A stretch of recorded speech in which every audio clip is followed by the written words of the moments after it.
Welcome back to the Nikki Clarke Show. The show is about transforming lives one story at a time.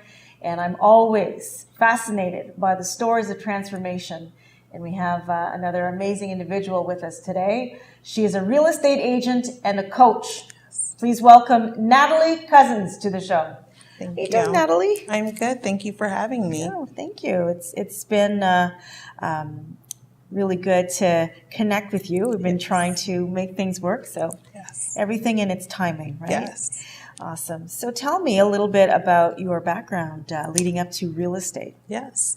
So I started off in the interior design world, and I had a very good, lucrative opportunity with a builder, and he gave me my first break at working with the real estate world. And so that's what captured my heart. Got into real estate at a very early age. And then how early? I would say I was 23 or 24 when I started working with that builder, and it captivated me. And I found out I was expecting my son in 2005, and I had someone tell me, you're not going to be able to be self-employed and be a mom. And so I listened to that person, but I listened in a very self-inventory way. Yes. I started to look at my life and see what I liked doing. And what it was is I found as I was doing these design projects, I was always helping the business owner launch their business or do something of that nature. And so I thought, how am I going to stay relevant in this industry and be a mom? So I started my coaching and consulting business. And in 2013, decided to get licensed as a real estate agent. And so the two worlds merged, and I've been a coach and a real estate agent since then. Okay, fantastic. And how old is your son? So I have two now, actually. Yes, I have an 8-year-old daughter, Shaylin, and my son is 12. So that's Josh. So it's a busy world for me. It is busy. Yes. They must look up to you and see how you balance everything. Yeah. That's fantastic. So now, real estate is a very fascinating field for me. Yes. And I hear a lot about how people build wealth through real estate. Yes. Now, how do you do that? So how soon can you do it? Well, so it can happen as soon as you want it to happen. I believe that there's no time like the present to buy real estate. When someone asks, when should I have bought? I use a famous quote that says, the time to buy real estate was 5 years ago. So how do you get started? It's either purchasing your first property as an owner occupant or as an investor where you'll collect rent and it will become passive income for you along the years, and you just keep building your portfolio. Okay. Yes. All right. What are some of the trends for real estate in 2019?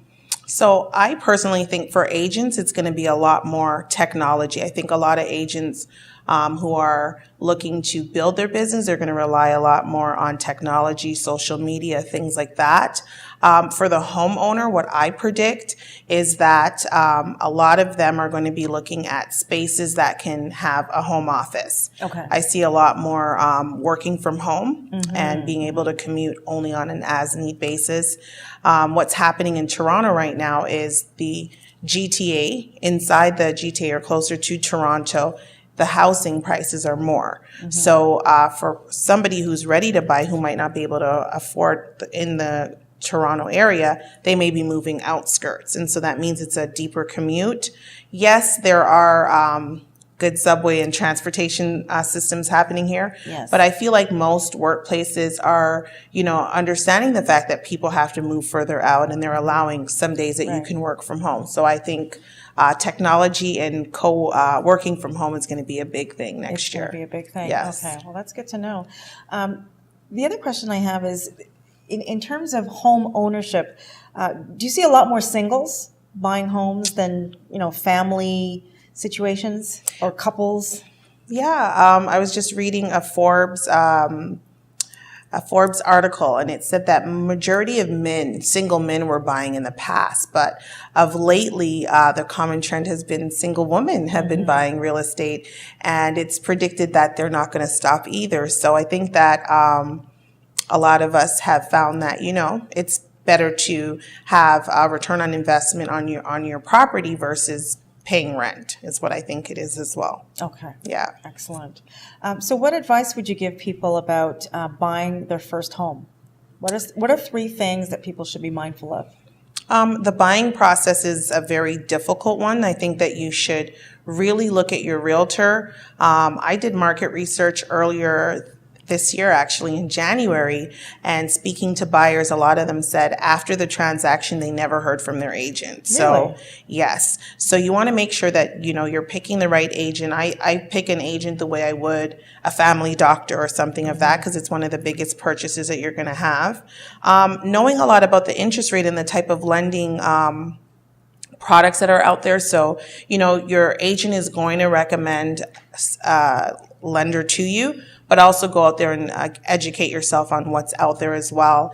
And also understanding the process between purchasing the property and going under contract and working with your attorney, because there are a lot of pieces to getting to the closing table. It's almost 45 steps, believe it or not. 45? Yeah. Okay. So it's not just a quick process. As people and the fourth bonus that I would say is, never be pressured into buying just because the agent does. I think you should have a list of things that are on your wants list for purchasing, and making sure that you meet those, and it's not a pressured buy is what I would say. Okay. Yeah. Excellent. Now on the coach side of things, who are your clients? Who gravitate to you? So I like working with new real estate agents or agents who have been in the business for about 5 years. And the reason being is because when I started as a licensed real estate agent, I went in getting as much education as I could. Right. But with the broker and with the real estate school, they didn't teach you the business of real estate. I teach the business of real estate.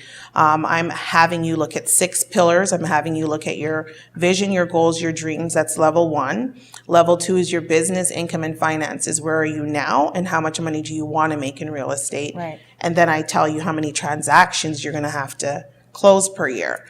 Then I look at marketing. I don't look at marketing as a marketing consultant, but I look at, your relationship marketing. Are you authentic in your marketing?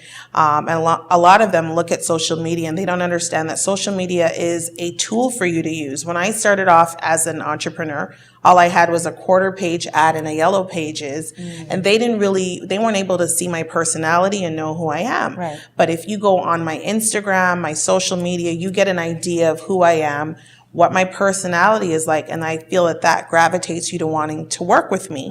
And so it's curb appeal, really. Just that how you would look at curb appeal on a property, people are looking at your curb appeal as an agent. Yes, of course. And so I coach them on that.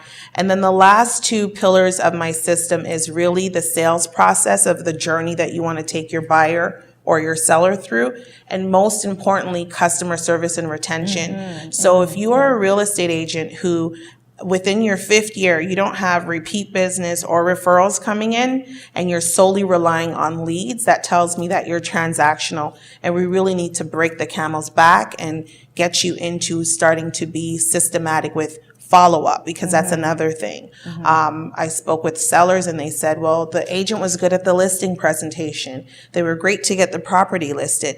Some agents, believe it or not, don't go to closing, okay? And they leave it unknown between that sandwich of getting to the closing table to work with the seller. Right. And I mean, in this Toronto market, there are individuals who are walking away with $20,000 and $30,000 checks. I would be at the closing table with the seller, right? Amazing. Yes. So that's what I do. Well, this is valuable information. Thank you. Thank you so much for sharing that. Yes. And where can people connect with you on social media to know more? Okay. So on Instagram, it's Work with Natalie Cousins. On Facebook, it's Natalie Cousins. So basically, if you just Google me or look me up on the social media platforms, I am there. And I also have my book coming out. It's in pre-sales right now, The 6-Figure Real Estate Agent. Oh, congratulations. Thank you. Thank you. The 6-Figure Real estate agent. Yes. Love it. Thank you. Yeah, thank you. Well, congratulations on all your awesome success. Thank you. It's a pleasure having you here. Natalie Cousins, everyone. Go check her out on social media. We'll be back.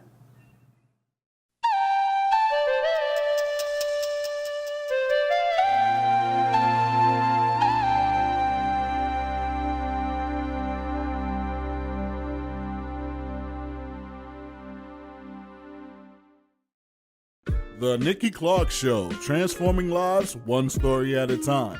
If you would like to be a guest or become a part of our live studio audience or even to become a sponsor, just go to www.NikkiClarkeNetwork.com.